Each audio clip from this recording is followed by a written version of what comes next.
break-even price for that animal next spring would be just €2,176. And if you divide that across a 375 kilo carcass, you're talking about a break-even price of about €5.80, which is only marginally behind what was required for this spring, because we would have needed $5.84 for that animal. Basically, the extra savings that have been made with regards to feeding have been swallowed up by the extra cost of the animal coming in. Hello and welcome to the Beef Edge, the Teagasc Beef podcast, for all your latest news, information and advice for Irish beef farmers. I'm Catherine Egan, and on this week's episode I'm joined by Aidan Murray, Teagasc Beef Specialist, to discuss what beef price you can afford to pay for stock, what impact costs will have on the bottom line, and what price is needed to cover these costs. Aidan, you're very welcome. In comparison to 2022, what does the figures to date show for the national kill this year? Well, basically, in 2022, we put through about 1.82 million cattle. And the prediction at the start of this year was that our overall numbers would be down somewhere between 50 and 60,000 head. So the overall kill for the year would have been around about 1.77 million. So if we were comparing like for like this year with this time last year, we're back almost 40,000 head. So 40,000 out of that potential 50, 60,000 are accounted for at this stage. And that's so, basically you could argue there that there's maybe 10 to 20,000 cattle fewer between now and the end of the year to come through compared to last year, which there's about 15 weeks left in the year. So, it would mean that maybe we just mightn't peak as high a numbers. And certainly the slaughter figures in the last week, are back about 3,000 head compared to the same week last year. And obviously, Aidan, costs have fluctuated. How have the prices changed in comparison to this time last year? Well, I suppose from our budgeting point of view, we've taken the cost of silage back from about €50 a tonne last year back to 45, mainly because, a lot of the fertiliser that was bought early on for first cuts and that were still at fairly high prices, and it was only from sort of May onwards that fertiliser started to slip. There hasn't been much of a slippage in contractor charges, so they're broadly the same. But the big area is on concentrate or meal feeding, the cost of the meal. Last year we costed our meal at $4.40 a tonne, and this year we've revised it back to $3.50. But having said that, there seems to be quite a bit of variation across the country. We have looked at prices in different parts, and certainly there's lads buying finishing ration competitively at sort of $3.15 to $3.40. And in other parts of the country, it's up near $3.80. And that's probably just a reflection of, maybe merchants having forward bought overall meal prices, and it'll keep their meal prices up. And they probably won't be able to drop prices until maybe coming into November, when maybe there's cheaper feed, because certainly barley's back in price, maize is back in price. Soya hulls is back in price, distillers is back in price, whereas there's not a lot of movement compared to this time last year with soya. I think this time last year, soya was in around 575, and today it's probably around about 560. So there is the biggest, from the cost end of point of view, is that certainly ration can be bought a lot more competitively this year compared to last year. And in relation to prices and demand around the ring at the moment, Aidan, is there much difference this year? There's some difference. I mean, if I go look at all the categories from the Farmers Journal Mart Bids table that we use every year to compile the prices, if I compare this year to last year, across all the categories, they're up about 6%, which was on foot of a probably about an 8% rise in 2022 over the 2021 prices. So the store trade has remained very strong, but there is a bit of variation across. Like some of the heavier cattle are probably up 4 to 5% compared to this time last year, but it seems to be the lighter cattle, the weanling heifers, weanling bulls, they have taken a more significant jump, and there's some of those categories up as much as 10, 11%. But so it just depends on the category. Some of the plainer cattle haven't moved an awful lot from last year, or maybe just up very, very marginally, maybe 2%. But across all the categories, it's about 6% compared to this time last year. But good, very, very good for the sellers. It just means that the purchasers that are buying for finish have to be a wee bit more conscious of their costs and what they're paying. Most definitely, and I suppose farmers that are doing up their budgets at the moment, perhaps buying continental steers, maybe 530 kilos. Can you talk through the expected costs and what the farmer would need to be getting next spring in this type of system?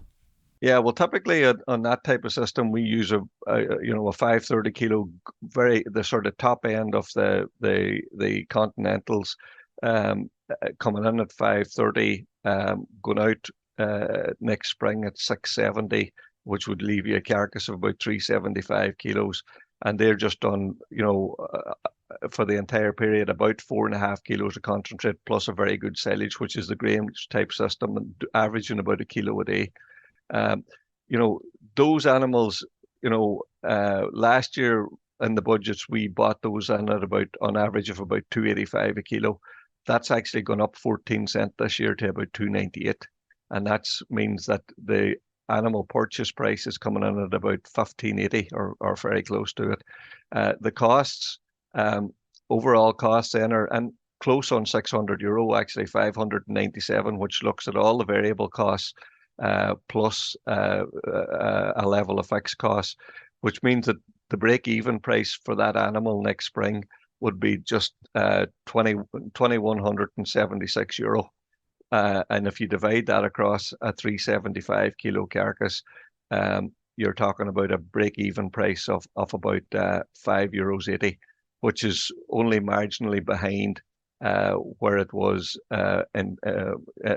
what was required for this spring, because we would have needed $5.84 for that animal. Basically, the extra savings that have been made with regards to feeding have been swallowed up by the extra cost of the animal coming in, and that's why the two quotes are broadly similar. 580 this year, 584 last year. Obviously, if you buy a lesser type animal, it's going to drop your price required. But you're talking about 580 for that animal next spring.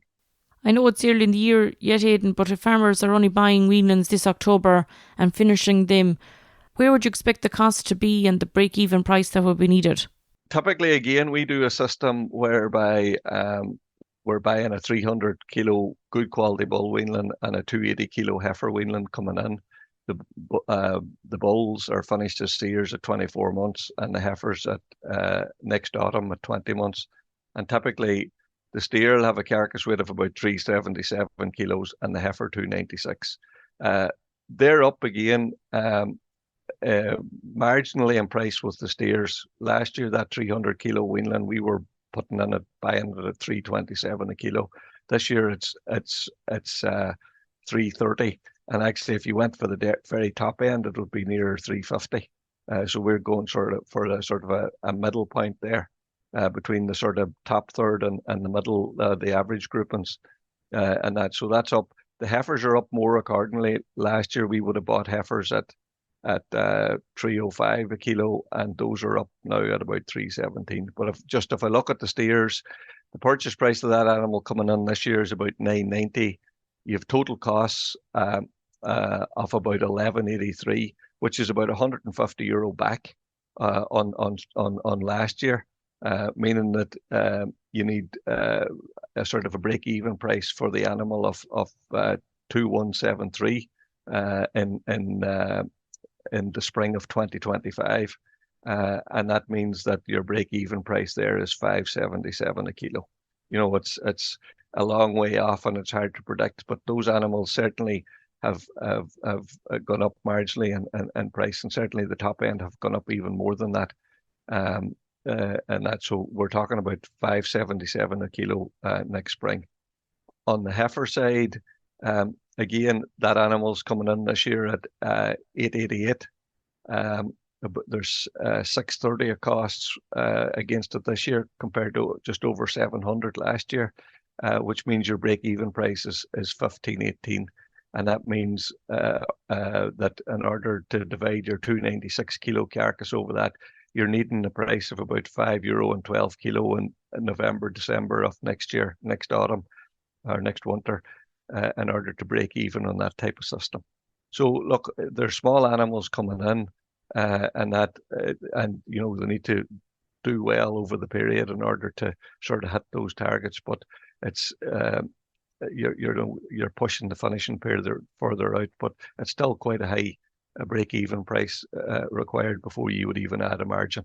And it's been a difficult year weather-wise, Aidan, particularly with regard to getting second crops of silage cut. For farmers that are purchasing steers or heifers or weanlings this back end, what would you see as the key tips to maximise performance?